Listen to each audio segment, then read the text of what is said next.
Visitantes do Parque Palácio de Cristal, na moderna região de Bromley, em Londres, se encontrarão confrontados com uma série de estátuas que parecem fora do comum em meio a todas as outras que a cidade tem em exibição. Esses gigantes imponentes mostram o que parecem ser animais draconianos, semelhantes a lagartos, rastejando pela terra de maneira lenta. Eles podem parecer criaturas arrancadas diretamente das profundezas da mitologia inglesa, mas, na verdade, são dinossauros, embora um pouco desatualizados pelos padrões modernos. Entre essas estátuas está um iguanodonte com um chifre falsamente fixado na ponta do nariz. Um Hylaeosaurus, mostrado com uma única fileira de espinhos afiados alinhados em suas costas. E uma série de animais extintos que não são dinossauros, como Ichthyosaurus, Plesiosaurus e Pterosaurus. Entre essas estátuas está o assunto do vídeo de hoje, Megalossauro. Agora sabemos que este animal era um predador ápice bípede do Jurássico, um dinossauro com todas as características dos espetaculares terópodes que vagavam pela Terra no Mesozoico. O megalossauro que você verá no Parque Crystal Palace, no entanto, de maneira alguma se parece com o verdadeiro. Achatado e quadrúpede, com uma estrutura semelhante a uma corcova acima dos ombros e um rosto que lembra o de um crocodilo moderno, este foi o trabalho de Benjamin Waterhouse Hawkins, um escultor de história natural que estava seguindo a ciência ultrapassada de 1852. Assim, o megalossauro se viu póstumamente lançado à frente da percepção pública dos dinossauros do ponto de vista científico. Ele pode não ser tão grande e poderoso quanto o tiranossauro, nem ter as credenciais de cinema do Velociraptor, mas a reivindicação de fama do megalossauro é talvez a mais importante de todas. Foi o primeiro dinossauro a ser descoberto pelo homem.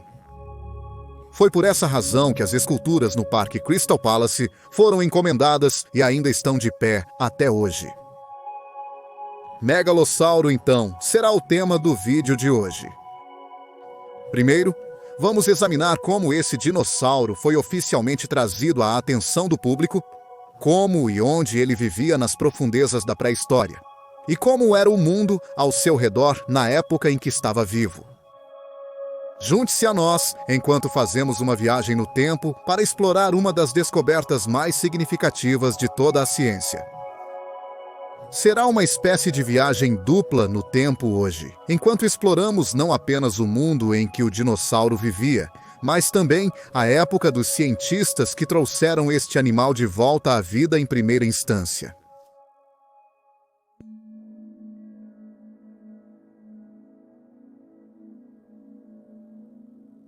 Restos de megalossauro foram descritos inicialmente a partir de um espécime descoberto no século XVII em uma pedreira de ardósia em Stonesfield, Oxfordshire, Inglaterra. Mas o próprio dinossauro não foi formalmente descrito pela ciência até 1824, a primeira vez que tal coisa aconteceu.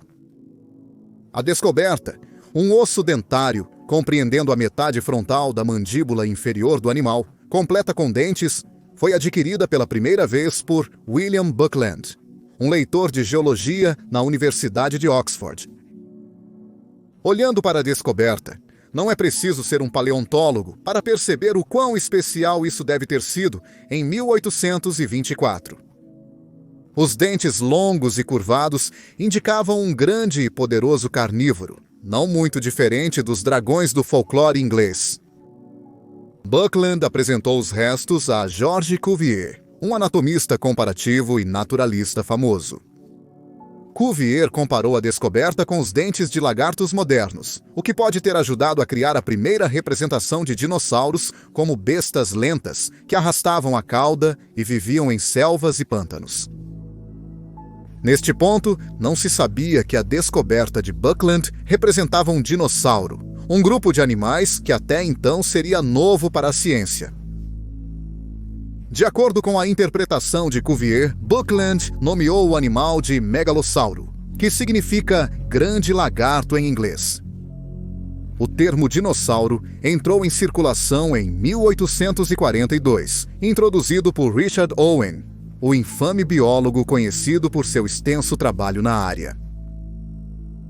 Apesar do megalossauro ter sido nomeado e descrito nesse ponto, acredita-se que os restos do dinossauro já eram conhecidos pelo homem desde cerca de 1699. O naturalista galês Edward Lloyd encontrou o dente de um animal incrustado na terra neste ano, e ele passou por uma série de interpretações para começar. Inicialmente, Lloyd descreveu-o como o dente de um peixe, mas depois mudou de ideia, acreditando que havia encontrado a concha de um balanite, um cefalópode pré-histórico. Lloyd já havia falecido muito depois de sua descoberta ser reavaliada, onde eventualmente os cientistas considerariam ser o dente de um terópode. Dada a localização e a idade, é provável, mas não 100% confirmado, que este era o dente de um megalossauro. Para dizer que o dinossauro é conhecido pela ciência há tanto tempo, ainda não foi desenterrado um espécime completo. Até hoje, conhecemos o dinossauro a partir de fragmentos de seu crânio, incluindo o original osso desenterrado, bem como elementos da mandíbula superior.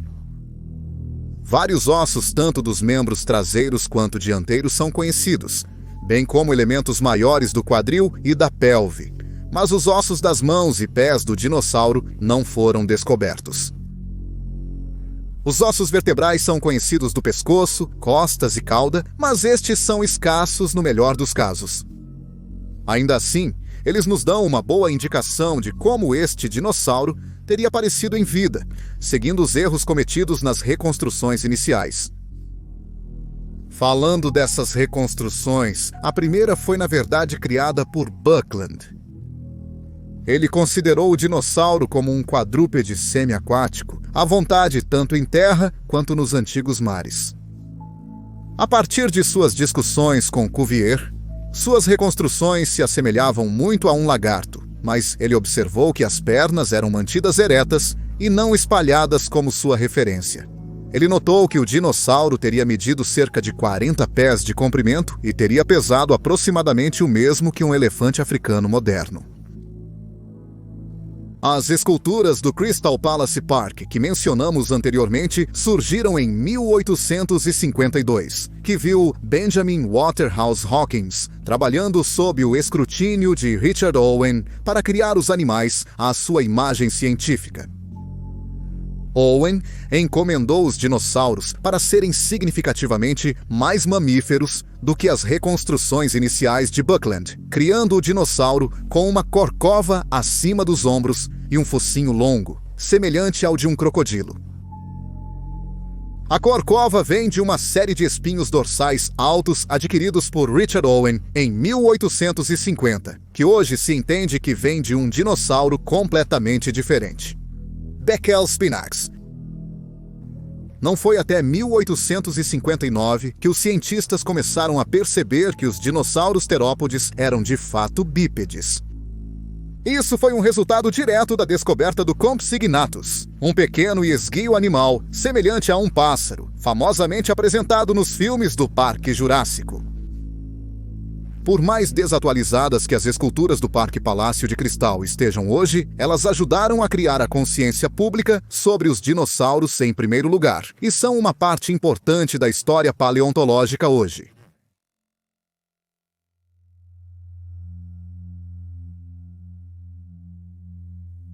Como os cientistas ainda não descobriram um esqueleto completo de megalossauro, haverá partes de sua biologia e aparência que serão impossíveis de discernir com certeza até que mais fósseis sejam desenterrados.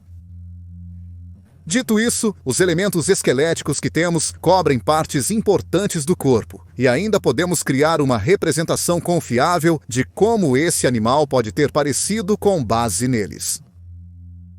Hoje, acredita-se que o dinossauro media entre 7 e 9 metros de comprimento quando totalmente crescido, e se pensa que tinha aproximadamente 3 metros de altura. Os cálculos mais recentes de peso afirmam que os adultos do megalossauro teriam pesado cerca de 943 quilogramas, O megalossauro era um caçador bípede, mantendo seu corpo na forma horizontal tradicional da maioria dos grandes terópodes. A cauda era longa e ajudava o dinossauro a equilibrar seu peso corporal, enquanto, como muitos de seus parentes, os braços eram curtos, mas fortes. Uma característica-chave dos restos de megalossauro é a presença de ossificações, ou segmentos endurecidos de osso, apontando para a ideia de que este era um dinossauro incrivelmente resistente, muscular, fortemente construído em todo o seu corpo. Infelizmente, o crânio do megalossauro não é bem conhecido o suficiente para criar uma recriação totalmente confiável de sua cabeça e rosto. É impossível, por exemplo, determinar se o focinho deste dinossauro era curvado ou angular, mas o tamanho dos ossos aponta para um focinho particularmente curto. O dinossauro ostentava grandes dentes cortantes, e as coroas podem medir até 7 centímetros em seu maior comprimento. Placas nas mandíbulas suportam os dentes, fortalecendo-os, e as próprias mandíbulas são muito robustas e duráveis. Seguindo o crânio, os cientistas previram que, com base nos restos existentes, o megalossauro possuía 10 vértebras cervicais, 13 vértebras dorsais, 5 vértebras sacrais e mais de 50 vértebras compreendendo a cauda. A escassa coleção de ossos vertebrais conhecida pela ciência originalmente levou alguns cientistas a especular que poderia ter medido até 20 metros de comprimento quando foi descoberto pela primeira vez. No entanto, quando comparado com outros terópodes, podemos ver claramente que isso não teria sido possível. Reconstruções cientificamente atuais de megalossauro nos dias de hoje representam o dinossauro com base no material fóssil existente. Mas a falta de material para referência deixou alguns elementos à especulação artística. A recriação moderna típica do animal mostra um dinossauro com um corpo volumoso e uma cauda longa e afilada. Mas o mais notável, especialmente quando comparado a outros terópodes, são suas pernas robustas e corpulentas. Isso ocorre como resultado das ossificações e pontos de fixação muscular identificados nos restos. A cabeça é normalmente mostrada como grande, quase incomum para um terópode de seu tamanho, com mandíbulas curtas e estreitas que são curvadas nas pontas. Os braços são curtos e esbeltos, mas ainda retêm elementos da robustez dos fósseis. Nas pontas estão 3 dedos, que atualmente não são conhecidos pela ciência, mas terminam em longas garras curvas, provavelmente usadas para prender a presa e rasgar sua carne. Não se sabe se o megalossauro era coberto por uma camada de penas.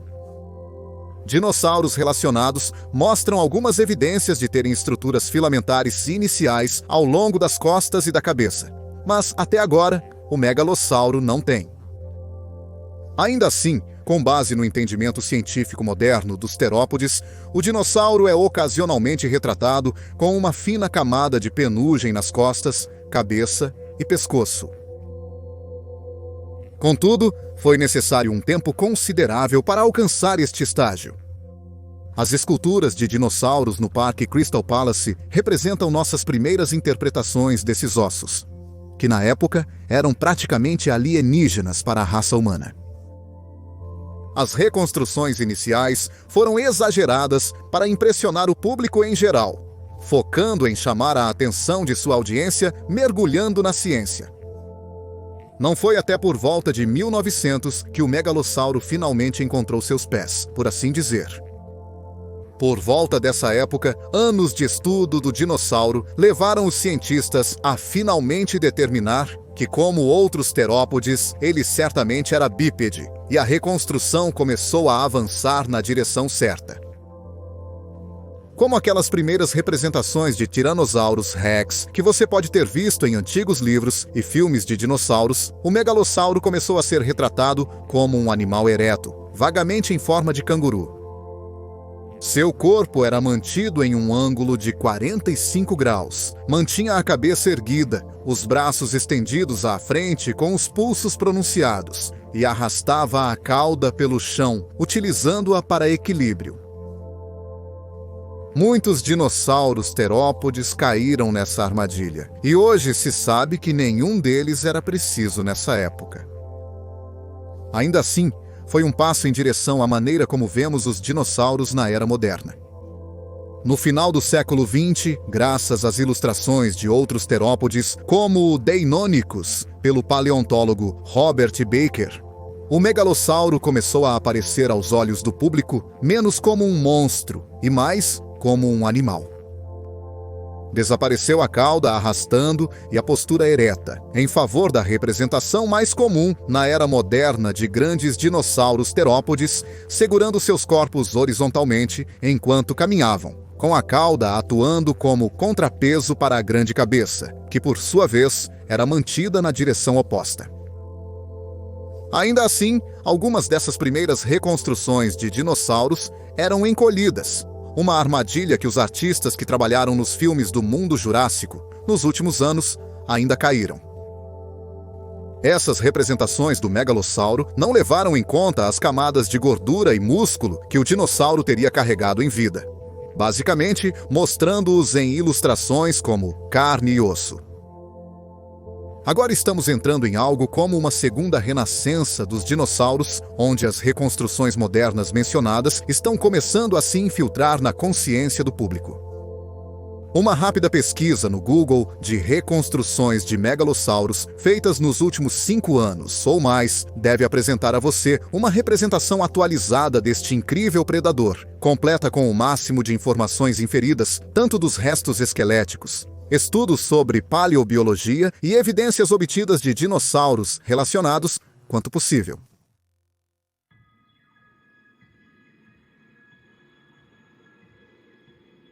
O megalossauro apareceu pela primeira vez na cena há cerca de 201 milhões de anos atrás, e acredita-se que tenha se extinguido há cerca de 145 milhões de anos atrás.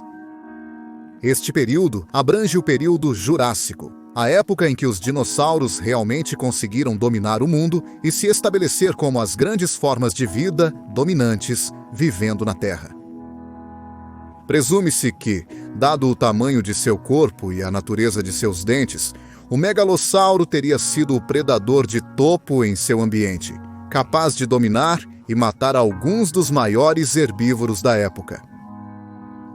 Isso significava que no menu do megalossauro poderiam estar grandes ornitisquians, como Stegosaurídeos, e possivelmente até saurópodes. Nenhum desses grupos de animais seria fácil de derrubar, dado o seu tamanho e mecanismos de defesa. Então, a construção robusta e volumosa do megalossauro teria sido uma adaptação para superar isso. Mas como esse dinossauro caçava? Dado o escasso conteúdo fóssil, essa é uma pergunta difícil de responder, mas estudos sobre as mandíbulas indicaram que ele tinha uma mordida muito poderosa.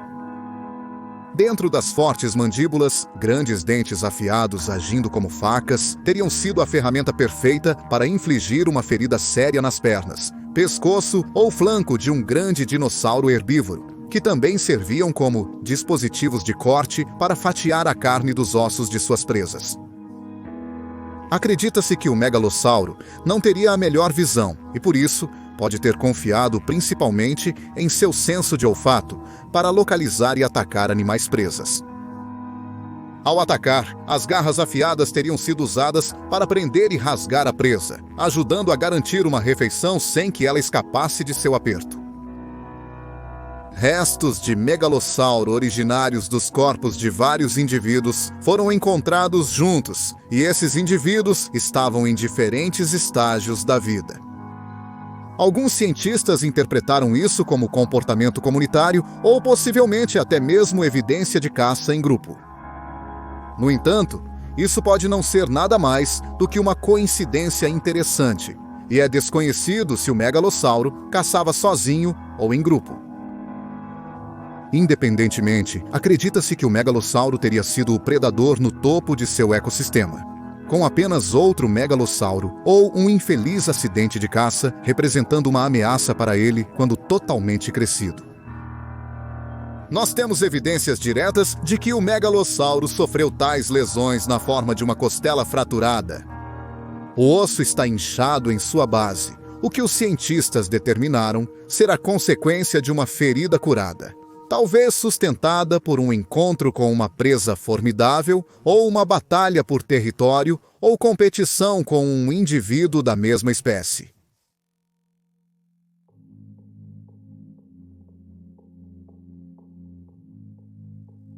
Sabe-se que o megalossauro habitou o que é hoje a Inglaterra durante o estágio Batoniano do período Jurássico. Acredita-se que seu habitat preferido eram regiões arborizadas, densas florestas que cobriam grandes extensões da Europa no Jurássico. Está mais intimamente associado à formação de calcário de Chipping Norton, localizada no que é hoje a região dos Cotswolds, no sudoeste do país. A formação é composta principalmente por calcários e argilitos, indicando que as florestas estariam situadas em uma grande planície de inundação, com rios cortando as matas e áreas úmidas. Cetiosaurus, um grande gênero de dinossauro saurópode de pescoço longo, teria sido o maior animal presente na área naquela época e acredita-se que tenha sido uma potencial fonte de alimento para o Megalosaurus. Acredita-se que, quando totalmente crescidos, os adultos deste gênero mediam cerca de 16 metros de comprimento e teriam contado com seu peso e tamanho superiores para afastar ataques do Megalosaurus. Mas os jovens, os idosos e os feridos teriam sido refeições muito mais fáceis para os terópodes famintos. Também presentes na região de Gloucestershire, compartilhada pelo Megalosaurus, estão os restos de um Stegosauridae indeterminado, presumivelmente pertencente ao Osmosaurus vetustus. Este não é um gênero que recebeu uma descrição científica formal, então, como está, pode não ser válido. O mesmo pode ser dito para Philodon, o nome dado prematuramente aos restos de um pequeno dinossauro Ornithischian, baseado em um dente em forma de folha. Os restos mostram uma mandíbula inferior parcial no total, e podem ser de um dinossauro semelhante na forma aos Hypsilophodontides, pequenos herbívoros bípedes ágeis que são conhecidos das regiões arborizadas ao longo do Jurássico. Um dos outros grandes terópodes que viveu no mesmo tempo e lugar que o megalossauro foi o Cruxaxirus. Mas como os outros dinossauros na formação, ele é conhecido a partir de material escasso e limitado. É conhecido por um osso parcial do fêmur direito, bem como alguns elementos de vértebras, partes do púbis e algumas costelas.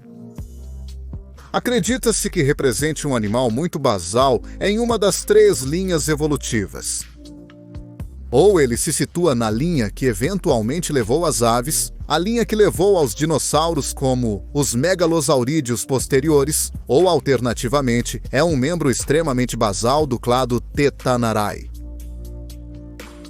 Terópodes menores também viviam aqui, como o Coelurosauro Iliosuchus, nomeado pela descoberta de seus iliobones em 1880.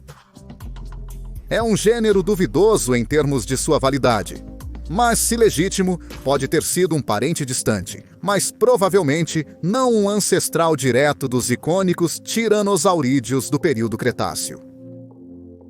Outros restos de dinossauros foram descobertos nas áreas vizinhas de Oxfordshire, da formação de calcário de Chipping Norton, incluindo aqueles de Dromaeosaurus indeterminados, Therizinosaurus, Drudontideus e um terópode apelidado de Streptospondylus, outro gênero não confirmado que pode ou não ter sido totalmente válido.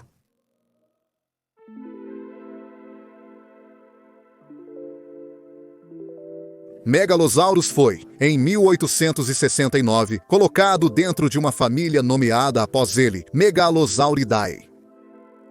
Todos os parentes mais próximos do dinossauro são agrupados nesta família, o mais antigo dos quais entra no registro fóssil no período Jurássico Médio.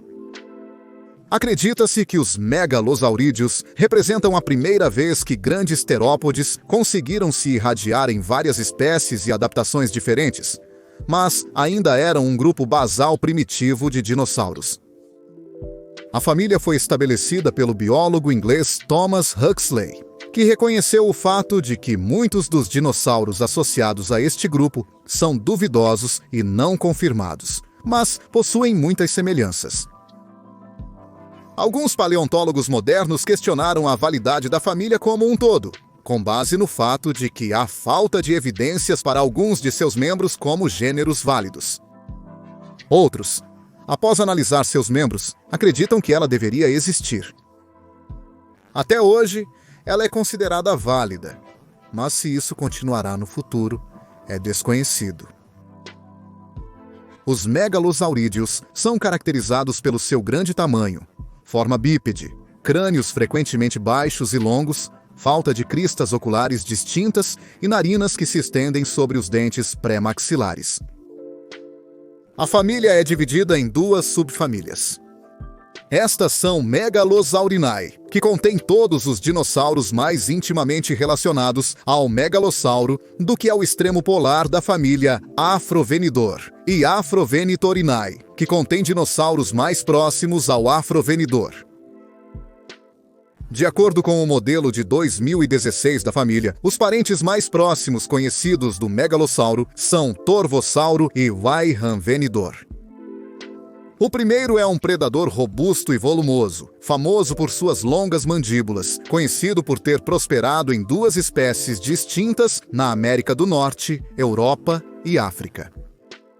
O último é um gênero alemão, conhecido do estágio caloviano do Jurássico, famoso por seu tamanho particularmente grande.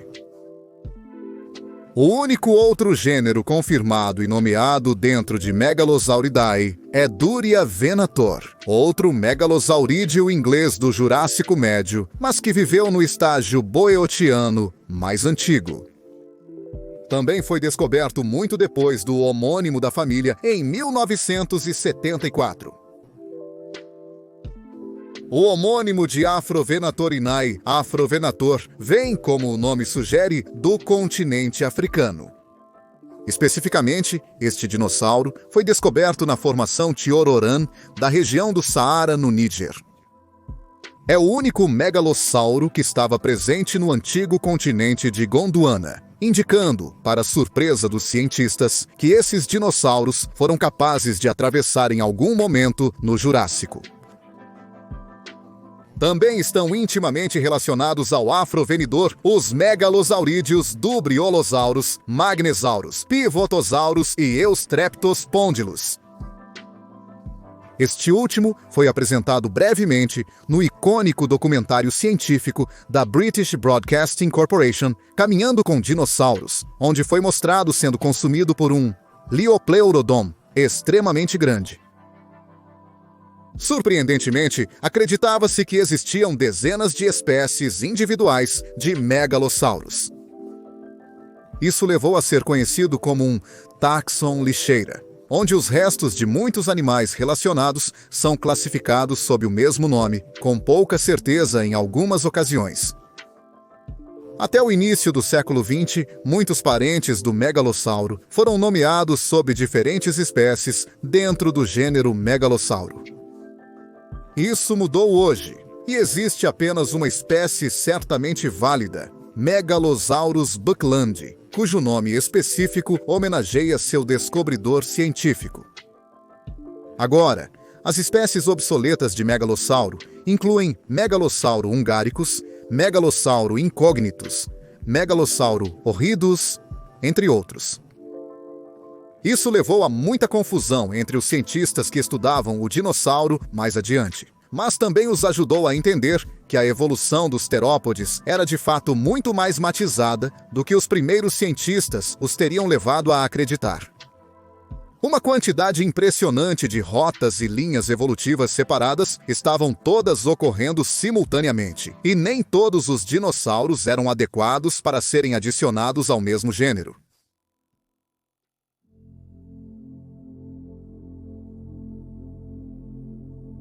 Devido ao fato de que o megalossauro foi o primeiro dinossauro a ser anunciado e descrito para o público em geral, ele ganhou uma grande quantidade de atenção ao longo dos anos. Além das esculturas do Crystal Palace Park, Charles Dickens é conhecido por ter referenciado o terópode em seu romance de 1853, Casa Desolada.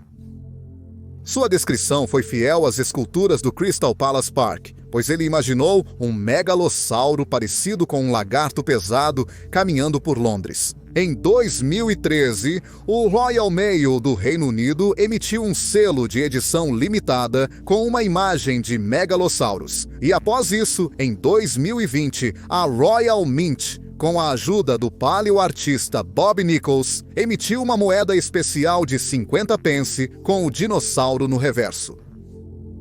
Megalossauros também apareceu em vários documentários, incluindo When Dinosaurs Ruled the Earth, de 1970, e Dinosaur Britain, de 2015. O dinossauro também está disponível para os jogadores incluírem em seus parques temáticos de ficção científica no videogame Jurassic World Evolution 2, baseado na famosa franquia de filmes de mesmo nome. Devido à falta de informações sobre o dinossauro e a natureza geral da franquia Jurassic World, algumas dessas representações na mídia não são tão precisas quanto poderiam ser em coordenação com a ciência moderna. E para as reconstruções mais atualizadas, devemos olhar para os paleoartistas que reconstroem diretamente os animais a partir das evidências fósseis coletadas por paleontólogos.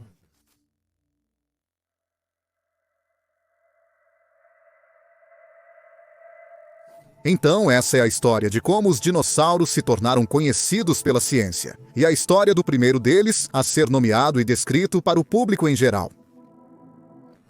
Os dinossauros percorreram um caminho imensamente longo aos olhos da ciência e do público desde então, e o próprio megalossauro passou por uma enorme jornada.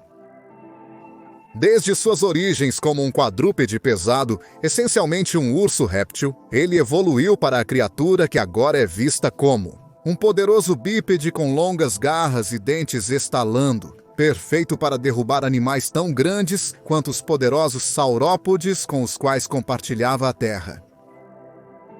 No futuro, só podemos esperar que mais elementos do esqueleto do megalossauro sejam descobertos, para que possamos aprender ainda mais sobre este magnífico animal do passado. A descoberta inicial deste incrível carnívoro inspirou inúmeros paleontólogos a pegar suas ferramentas e descobrir algo por si mesmos, que por sua vez estão atualmente inspirando uma nova geração de artistas a recriar suas descobertas da forma mais cientificamente precisa possível. Se esta renascença dos dinossauros continuar, quem sabe o que poderá ser aprendido nos próximos anos.